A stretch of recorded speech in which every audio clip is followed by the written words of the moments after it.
Lucas capítulo 5, versículo 17 até o versículo 26.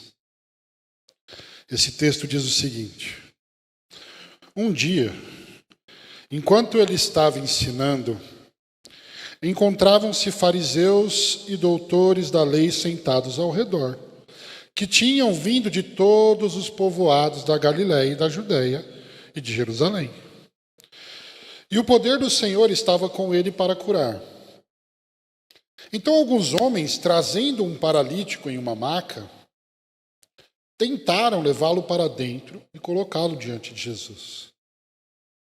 Mas não achando por onde o pudessem levar para dentro por causa da multidão, subiram ao terraço e o baixaram na maca por meio de uma passagem até o meio da multidão diante de Jesus. E vendo-lhes a fé, Jesus disse: Homem, os teus pecados estão perdoados. Então os escribas e os fariseus começaram a pensar: quem é este que profere blasfêmias? Quem pode perdoar pecados a não ser Deus? Percebendo, porém, os seus pensamentos, Jesus lhes perguntou: Por que pensais assim no coração? O que é mais fácil dizer? Os teus pecados estão perdoados, ou levanta-te e anda? Mas para que saibais que o Filho do Homem tem na terra autoridade para perdoar pecados, disse ao paralítico: Eu te digo, levanta-te, pega a tua maca e vai para casa. Imediatamente ele se levantou diante deles, pegou a maca em que estivera deitado e foi para casa, glorificando a Deus. E, maravilhados, todos glorificavam a Deus e, cheios de amor, diziam: Hoje vimos coisas extraordinárias. Até aqui, irmãos. Irmãos, nessa passagem, o evangelista Lucas nos conta que Jesus estava em Cafarnaum, que significa Vila de Naum. E tinha muita gente na casa. Pessoas que tinham vindo de todos os lados, pessoas que tinham vindo da Galiléia, pessoas que tinham vindo da Judéia, pessoas que tinham vindo dos povoados ao redor, pessoas que tinham vindo de Jerusalém. A casa estava cheia. E dentre essas pessoas presentes estavam os famosos fariseus e doutores da lei, pessoas letradas que tinham muito conhecimento da lei de Moisés e que eram também bastante religiosas. E o motivo de tantas pessoas estarem presentes aqui, ele é evidente no texto. Em primeiro lugar, porque Jesus estava ensinando. E ao contrário das palavras dos religiosos da época, as palavras de Jesus eram palavras de vida e eram palavras que transmitiam graça. Eu até falei em um sermão, alguns dias atrás, que uma vez mandaram guardas para prender Jesus, e os guardas voltaram sem Jesus. E perguntaram aos guardas: cadê ele? Por que vocês não o prenderam? E eles responderam: ninguém jamais falou como este homem. Então o primeiro motivo da casa estar lotada é que Jesus está ensinando. E o ensino de Jesus impressionava. Era um ensino simples, mas um ensino direto que, enfim, fazia com que as pessoas desejassem cada vez mais ouvi-lo e estar perto dele. Nem sempre, né? Em alguns momentos, em alguns discursos duros, algumas pessoas queriam ir embora. Mas geralmente as palavras de Jesus transmitiam essa graça, esse amor, enfim. Ninguém nunca falou como este homem. Só que os religiosos aqui, eles provavelmente estão, como sempre, tentando apanhar Jesus em alguma palavra. Ou pode ser que alguns até queriam ouvi-lo. É possível também. Mas o segundo lugar que nós vemos nesse texto, como motivo para essa casa estar cheia, é que o versículo 17 vai dizer que o poder do Senhor estava com ele para curar. Então, as curas que Jesus operava acabavam atraindo uma série de curiosos e uma série de pessoas que estavam cheias de problemas. Pessoas que não sabiam como solucionar as situações que estavam vivendo em suas vidas. Então, cegos, surdos, paralíticos, com a única diferença de que os paralíticos eles precisavam, então, de uma ajuda especial para que pudessem chegar até Jesus. E é exatamente o caso que nós vemos nesse texto, em que 4 homens carregam a maca, trazendo esse paralítico até Jesus. Só que a casa estava tão lotada que eles não tinham como passar com a maca para colocar esse paralítico diante de Jesus. E aí então, gente, eles tiveram a brilhante ideia de subir no telhado com o paralítico para poder colocá-lo diante de Jesus. E se você já tentou ajudar um paralítico a sair da cama para a cadeira de rodas, ou da cadeira de rodas para a cama, não sei. Você já percebeu como é difícil fazer isso? Imagina subir numa casa com um paralítico. 4 homens fazendo isso, mas eles fizeram. E isso parece tão absurdo, que geralmente quando as pessoas pregam esse texto, muitos pregadores trazem uma mensagem sobre amizade. Só que a gente não pode fazer isso. Por quê? Porque o evangelista Lucas, quando ele está dizendo ou escrevendo aqui, ele não está falando a respeito da amizade. Esse não é o assunto do texto. Então nós não podemos desviar o texto do assunto pretendido pelo autor claramente no texto. Só que eu quero te convidar neste momento, antes de nós cearmos, a imaginar essa cena comigo. Jesus está ensinando. A casa está lotada. As pessoas estão em silêncio. E de repente aquelas pessoas começam a ouvir barulhos em cima da casa. E elas começam a olhar para cima e não estão vendo nada. De repente a luz do sol invade aquele ambiente fechado. Seria mais um milagre de Jesus? Não. Há 4 homens em cima da casa, tirando as telhas, a luz do sol entrando, para poder colocar o paralítico diante de Jesus. Nessa hora eu imagino o paralítico colocando a cara e fazendo: oi, dando um sinal ali, né? Porque certamente todo mundo assustou. O que está acontecendo aqui? Então, irmãos, eu fico imaginando aquela maca descendo devagar diante de Jesus e bem na frente dele. E a questão aqui é: o que essas pessoas esperam que Jesus faça? Obviamente, as pessoas esperavam que Jesus curasse o paralítico, certo? A expectativa das pessoas comuns que estavam ali era, ou o pensamento, de repente, poderia ser: talvez ele possa curar esse paralítico. O pensamento dos 4 homens é: certamente ele vai curar o paralítico. O pensamento do paralítico devia ser: é hoje que eu saio daqui andando. Só que eu imagino que quando aquele paralítico ele é colocado bem na frente de Jesus, imagina aquele silêncio, todo mundo olhando para Jesus para ver o que ele vai fazer. E aí o texto diz que, vendo a fé deles, e a gente aprende nesse texto que é possível ver a fé de alguém através dos seus atos, Jesus conseguiu ver a fé desses homens no fato deles terem subido numa casa para descer o paralítico diante dele. Só que Jesus diz uma frase que ninguém esperava. Ele diz: perdoados estão os teus pecados. E eu gosto de imaginar aqui que a palavra de Jesus deixou todo mundo em crise. As pessoas comuns devem ter pensado: ué, mas ele não percebe que esse homem precisa andar? Ele não consegue perceber a necessidade desse homem? Você consegue imaginar o pensamento daqueles 4 homens olhando lá de cima? A gente fez tudo isso para ele dizer: perdoados estão os teus pecados, para ele não levantar o paralítico. Imagina o paralítico pensando: que legal, hoje eu vou voltar para casa perdoado, mas carregado de novo. Será que Jesus é insensível?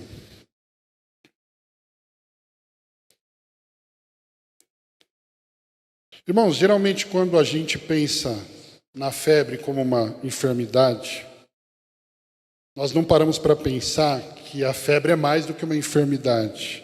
Ela é um sintoma. De forma que não adianta você atacar o sintoma sem você saber o que está causando a febre. Já houveram momentos em que eu tomei remédio para a febre, passou, mas depois ela voltou. Por quê? Porque a raiz do problema não foi vencido. A febre é um sintoma do corpo, dizendo que tem algo errado. E ainda bem que a gente tem febre, né? Porque a gente pelo menos pode ir ao médico diante da situação. Se a gente não tivesse, a gente não perceberia isso.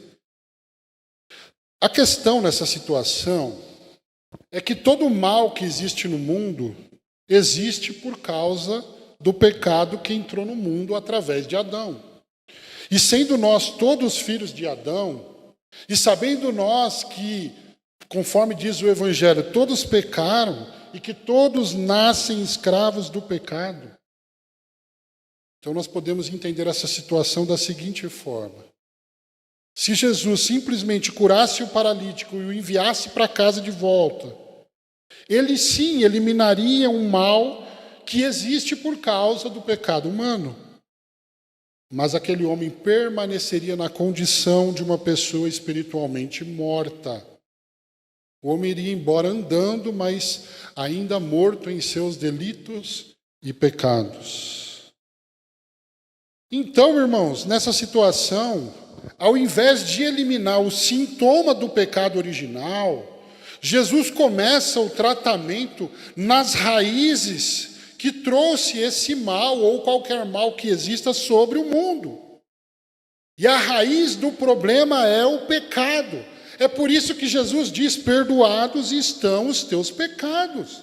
Porque Jesus, ele não vai tratar o sintoma, ele vai tratar a raiz do problema. Ele vai tratar o que verdadeiramente destruiu as nossas vidas. O que verdadeiramente separou o homem de Deus. O que verdadeiramente o colocou na condição de ser merecedor da condenação eterna. O tratamento de Jesus é profundo. Jesus não trata sintomas, ele trata a raiz. Na verdade, se ele quiser, ele também trata os sintomas. Mas o interesse principal dele é tratar a raiz. De volta à figura da ilustração que eu estou usando. Jesus não tratou o sintoma da febre, mas ele tratou a verdadeira enfermidade que causa a febre.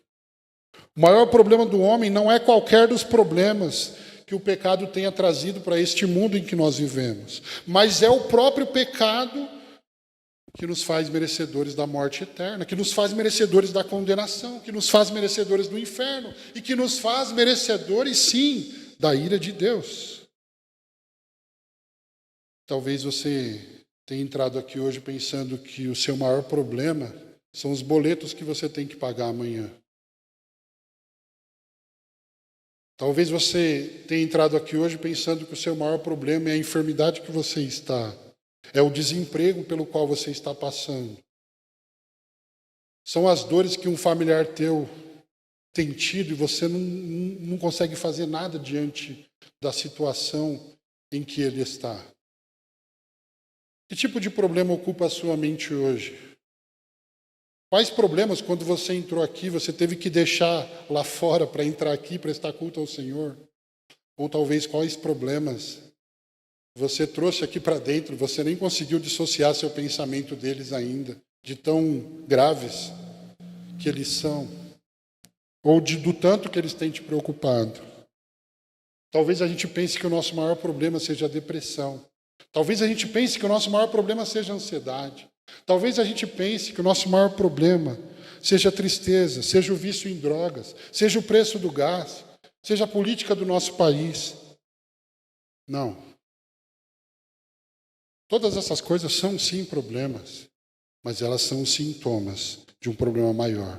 O nosso verdadeiro problema é que nós nascemos espiritualmente mortos, mas os problemas que muitas vezes nós mais nos preocupamos são os problemas dessa vida passageira. São as paralisias. O paralítico ele está pensando aqui, o maior problema da minha vida é que eu não ando. E ele está pensando, se eu pudesse andar, como que minha vida seria? E talvez a gente está aqui hoje, mas pensando, mas quando eu tiver minha casa própria, aí eu vou ser feliz. Não, quando eu terminar minha faculdade e tiver o último centavo pago, eu vou ser muito feliz. Não, quando eu fizer aquele curso que eu queria, quando eu casar, quando eu tiver o primeiro filho, não, quando eu tiver o segundo filho, quando determinada situação da minha vida mudar, quando essa enfermidade passar, aí eu vou ser feliz. E a gente fica nessa ilusão. Só que a verdadeira paralisia nossa, e a maior, é a do nosso coração, é a da nossa condição espiritual. E aí vem a palavra de Deus, e não nos deixa esquecer dos nossos pecados. Porque toda vez que o Evangelho é pregado, nós estamos aqui ouvindo que nós somos pecadores miseráveis, incapazes de salvarmos a nós mesmos. Nós estamos aqui ouvindo que nós precisamos de um Salvador, e que esse Salvador não somos nós mesmos, não são as boas obras que nós fazemos, não são as más obras que nós evitamos fazer. Então quem é que nos salva? O texto continua, versículos 21 a 23. Então os escribas e os fariseus começaram a pensar, olha os religiosos aqui. Quem é este que profere blasfêmias? Quem pode perdoar pecados a não ser Deus? Percebendo, porém, os seus pensamentos, Jesus lhes perguntou: por que pensais assim no coração? O que é mais fácil dizer? Os teus pecados estão perdoados? Ou levanta e anda? O que é mais fácil dizer, irmãos? Perdoados estão os teus pecados? Ou levanta e anda?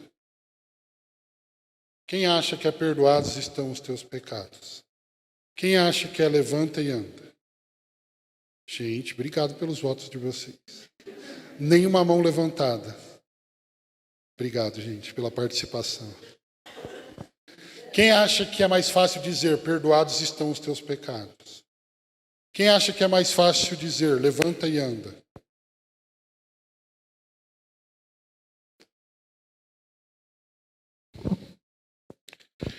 Eu quero ler um trecho curto do livro A Cruz do Rei, do pastor Tim Keller, em que ele diz o seguinte, respondendo a essa pergunta que eu fiz para vocês, e eu creio que vocês ficaram meio indecisos. Olha só, em uma primeira leitura, parece que Jesus está dizendo, qualquer um pode dizer, os teus pecados estão perdoados, mas nem todos podem curar. Para mostrar a vocês que eu sou o Senhor e que tenho autoridade para perdoar pecados, eu digo, levanta-te, toma a tua cama e anda. A aparente implicação é que é muito mais difícil curar alguém do que perdoar alguém. E Jesus está sinalizando o seu poder de perdoar ao curar o paralítico.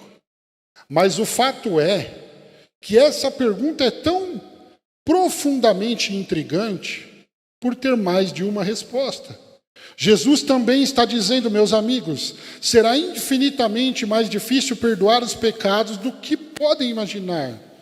Eu não sou um mero fazedor de milagres, eu sou o Salvador. Qualquer fazedor de milagres pode dizer, levanta, toma a tua cama e anda, mas somente o Salvador do mundo pode dizer ao ser humano, todos os seus pecados estão perdoados. Gente, discussão de mais fácil e de mais difícil é para mim. Discussão do que é mais fácil e do que é mais difícil é para você, é para nós, que somos limitados, que somos mortais. Mas para Deus o que é mais fácil? Ou melhor, para Deus o que é difícil? Deus abre o mar, Deus para o sol, Deus faz o que Ele quiser. Não existe fácil, não existe difícil para Deus. Aí então Jesus, olhando os fariseus que estavam pensando essas coisas, esse homem pensa que é quem? Para dizer, perdoados estão os seus pecados. E eles chegam a uma dedução ali, eles falam, somente Deus pode perdoar pecados. Tá, a gente já fala sobre isso. Mas aí Jesus diz, tá bom, mas para que vocês saibam que o Filho do Homem tem autoridade para perdoar pecados, ele vira para o paralítico, vai, levanta a tua cama e anda. Ou seja, se ele quiser, ele pode eliminar todos os nossos problemas da noite para o dia. Mas ele não quer isso, ele quer tratar das raízes do nosso coração, do pecado, que nos levaria para o inferno, que nos levaria para a condenação eterna. É isso que ele quer tratar. Ele quer tratar desse sujeito que só você conhece e que nenhum de nós conhecemos aqui. Esse sujeito dentro de você que só você sabe.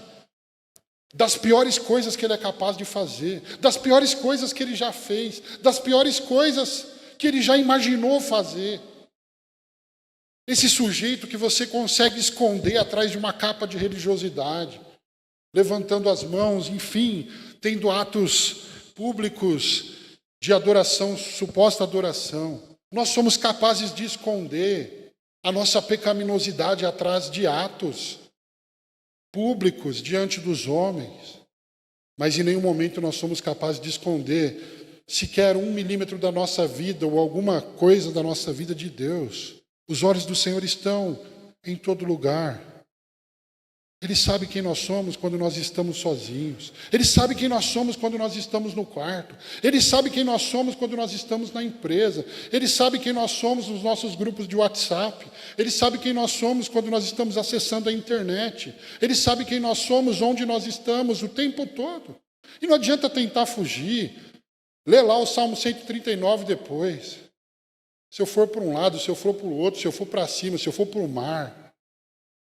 Não tem como fugir do Senhor. Ele sabe quem nós somos. Não adianta se esconder de Deus.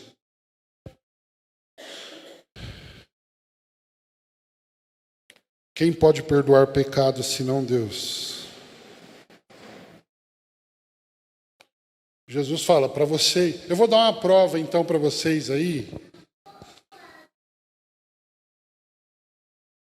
Ele pega e manda o paralítico levantar, e o paralítico levanta, todo mundo começa a glorificar a Deus.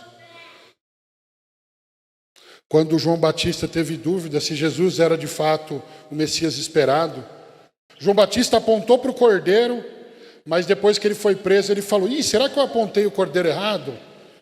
Por quê? Por que eu estou preso? Não era para ele me tirar daqui, tem alguma coisa errada. Aí a Bíblia diz que João enviou os seus discípulos para perguntar para Jesus se ele era mesmo o Messias. E Jesus falou, responde lá para ele, os cegos estão enxergando, os surdos estão ouvindo, os mortos estão ressuscitando e o reino de Deus está sendo anunciado. Os milagres de Jesus não eram um objetivo de impressionar ninguém. Os milagres de Jesus eram uma confirmação da identidade dele, de quem ele era, o Messias. E nesse texto, ao curar o paralítico, Jesus mostra que ele é o Messias. E ao perdoar pecados, Jesus mostra que ele é Deus. Assim nós começamos o culto de hoje. E eu nem lembrava que essa era a pergunta do Nova Cidade.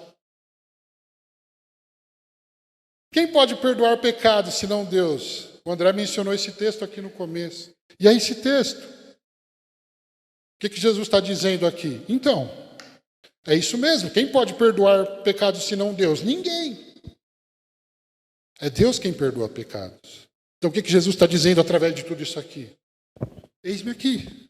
Ele é Deus. O Filho do Homem é Deus. Ele pode levantar paralíticos físicos e também pode levantar paralíticos espirituais. Ele pode ressuscitar mortos físicos. Lázaro vem para fora. Mas ele também pode ressuscitar mortos espiritualmente. Ele pode curar os sintomas, mas ele também pode curar as raízes. Ele pode resolver os problemas temporais dessa vida. Por isso que a gente ora. Mas acima de tudo, ele pode resolver o nosso maior problema. Ele perdoa pecados. Você que está cansado dos seus pecados. A boa notícia hoje é: ele perdoa pecados mediante o arrependimento.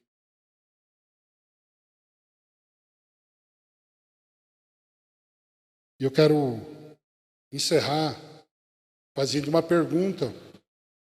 O que nós faremos diante do pecado? O que você fará, o que eu farei, o que nós faremos diante dos nossos pecados? Um primeiro erro que nós podemos cometer é negar a nossa condição pecaminosa.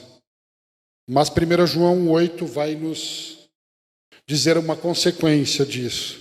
Se dissermos que não temos pecado algum, enganamos a nós mesmos e a verdade não está em nós. Primeira coisa, aquele que diz, não, eu sou uma pessoa boa, eu não sou tão ruim assim não. Não, eu sou uma pessoa boa. Ele está enganando a si mesmo, é um auto-engano. E no dia final, deve descobrir isso. Em 1 João 1,10 é dito, se dissermos que não temos cometido pecado, nós o tornamos mentiroso e a sua palavra não está em nós. Quer dizer, olha a segunda consequência. A primeira é que nós enganamos a nós mesmos. A segunda, se nós dizemos que não temos pecado, nós estamos dizendo que Deus é mentiroso. Porque Deus diz que nós temos pecado.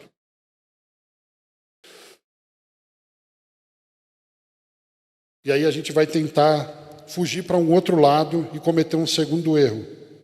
Fingir a nossa condição de salvação. Você não nega que é pecador, mas você fala, não, eu sou um cristão, mas vive como não cristão. Esse é o outro erro. 1 João 1,6 vai dizer, se dissermos que temos comunhão com Ele e andarmos nas trevas, mentimos e não praticamos a verdade.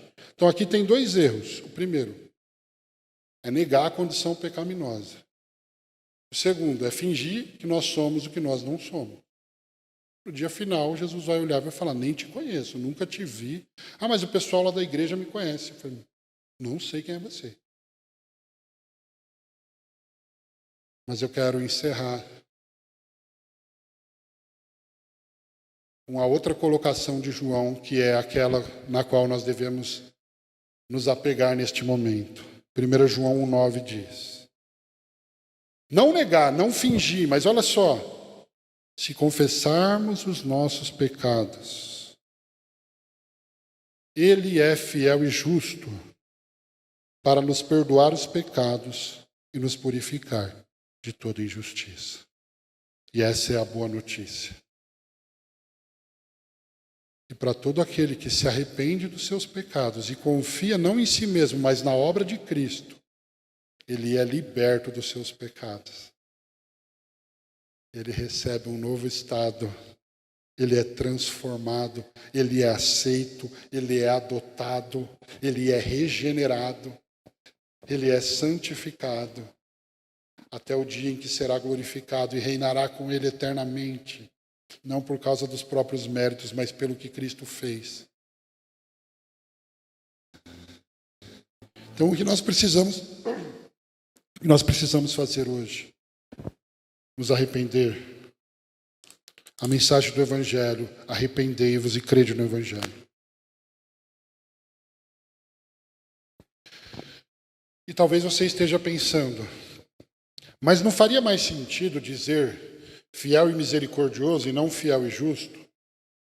Tem pregadores que às vezes eles dizem assim, irmão, não pede justiça para Deus não, que senão ele vai te dar um inferno. Só que o pregador, nesse caso, ele não percebe que ele está dizendo que Deus é injusto com isso.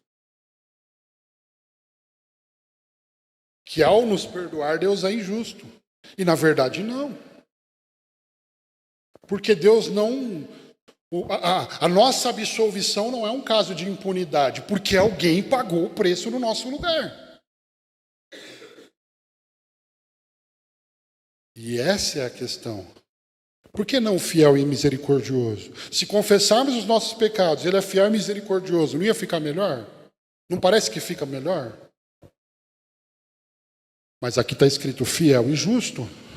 A questão é, ele não vai nos condenar por pecados que ele cravou na cruz. Ele é justo. Aqueles por quem ele morreu não serão condenados. Não, porque eles creem na obra de Jesus Cristo. E porque o sacrifício de Cristo é suficiente. Ele é fiel e ele é justo. Ele é justo.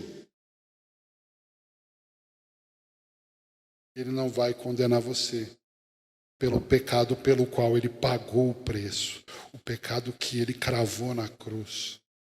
o pecado pelo qual ele derramou o sangue dele. Ele pagou. Ah, então eu vou viver no pecado? Ah, então eu vou praticar o pecado? Ele já pagou. Essa é a atitude de quem não é salvo. Essa é a atitude de quem não entendeu o sacrifício.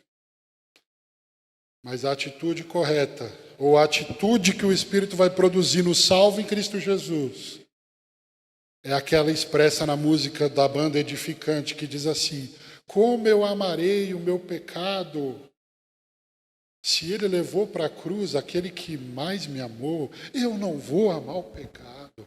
Aquele que é salvo em Cristo Jesus, ele não ama o pecado, porque ele sabe que foi por causa do pecado que Jesus foi para a cruz. Se você continua amando o pecado e se deleitando nele todos os dias, sem qualquer resquício de arrependimento por isso, a única expectativa que você deve ter é a condenação. Mas o Evangelho é pregado hoje dizendo: arrependam-se. Não durma sossegado com o seu pecado.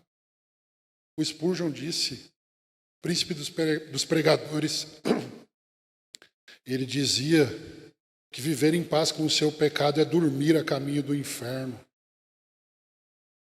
Quem vive em paz com o pecado está dando sinais de que ainda não foi resgatado, de que ainda está morto em delitos e pecados. Senhor, eu entrei aqui cheio de problemas, pronto para ouvir uma palavra. Como eu vou lidar com esses problemas? E o Senhor vem com a palavra dele dizer: o seu maior problema eu cravei na cruz. E se você crê nisso, se você crê na obra de Jesus Cristo, você pode descansar. Sabe por quê? Talvez o problema para o qual você vai voltar quando você sair daqui, ele não seja resolvido tão breve. Mas o problema que seria a nossa condenação, ele está resolvido. Se você morrer hoje, você abre os olhos diante dele. Se nós morrermos hoje, aqueles que pertencem a Jesus abrirão os olhos diante dele.